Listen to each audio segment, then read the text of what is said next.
qui est important, ce n'est pas seulement de capturer la satisfaction client, ce qu'on appelle le feedback client. Ce qui est important, c'est de l'enrichir, et ce qui est important, c'est de l'exploiter. Et nous donnons la possibilité à nos clients d'exploiter ce feedback, de capturer puis d'exploiter ce feedback, que ce soit de façon multicanale, que ce soit sur le web, que ce soit en boutique, que ce soit au service client téléphonique. Tout ça, notre solution sait le faire.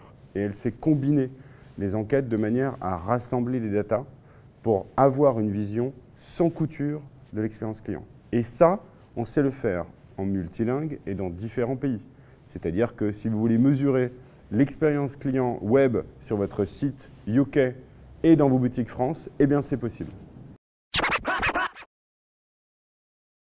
Un témoignage client qui est Volkswagen Financial Services et qui est en moyenne à 43% de taux de réponse. Coyote Store, donc les magasins Coyote, a un taux de réponse qui est encore supérieur à ça. Donc on ne peut pas dire qu'il y a une saturation. En revanche, si la question est mal posée, si elle est posée au mauvais moment, en effet, on obtient des très mauvais taux de réponse. Il y a un autre élément qu'on peut rajouter. On n'a pas, je dirais, l'opportunité de poser 150 questions aux clients. Sinon, en effet, on le sature. Donc, il faut éviter de poser des questions qui sont soit inutiles, soit dont on connaît la réponse. Je donne un exemple très concret. Si j'appelle le service client d'une grande entreprise, un opérateur télécom, un énergiste, que sais-je, que j'attends X minutes, 6 minutes, 10 minutes, voilà, pour avoir quelqu'un au téléphone, que j'ai finalement quelqu'un, et qu'après, la première question qu'on me pose lorsqu'on m'envoie une enquête de satisfaction, c'est « Est-ce que vous êtes satisfait ? Est-ce qu'on a du temps d'attente ? En gros, est-ce qu'on a pris votre appel assez vite ?» C'est idiot de poser cette question. D'abord parce que la data, elle existe dans le système d'information. On sait que c'est X minutes, donc ce n'est pas la peine de le demander.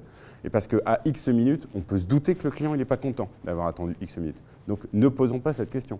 En revanche, si on arrive à faire comme nous le faisons, c'est-à-dire « Monsieur Jacquinet, on est désolé que vous ayez attendu 6 minutes pour vous prendre. Mais à part ça, quelles sont votre satisfaction sur tel et tel sujet ?» Là, non seulement on prouve qu'on a écouté le client, qu'on a fait notre travail, mais en plus, quelque part, on lui apporte un effet waouh qui fait qu'il va répondre et qui donc améliore le taux de réponse. Ça, c'est important. Il y a un deuxième élément qui est important, c'est faire comprendre au client qu'on a agi après sa réponse.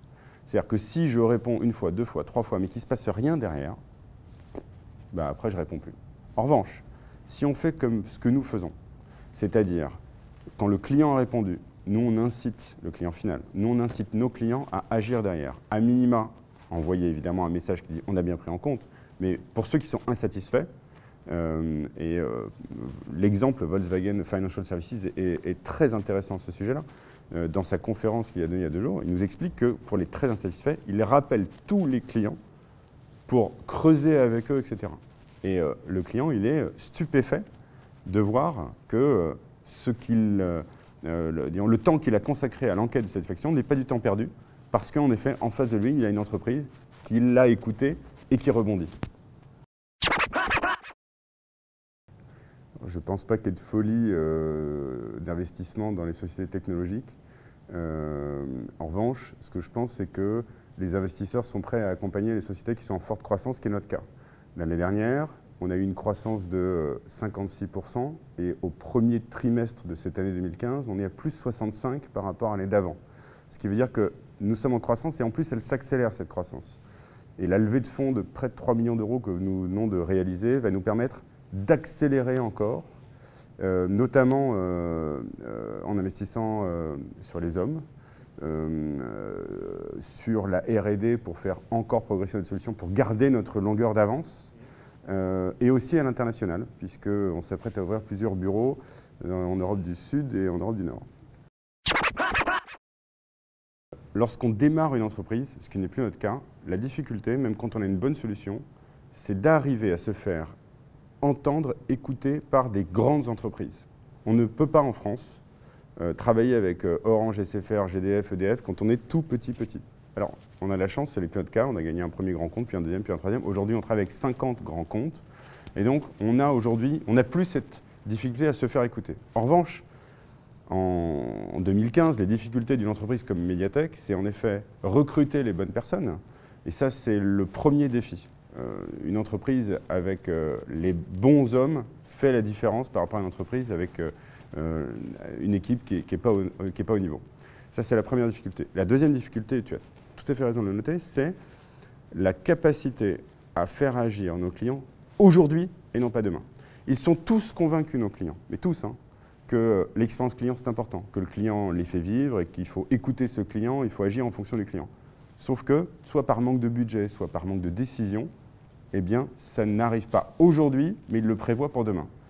En fait, il faut qu'ils comprennent que c'est aujourd'hui qu'ils doivent s'occuper de leurs clients en mesurant l'expérience client multicanal, et ça doit être fait maintenant et pas demain. Ça, c'est vraiment important.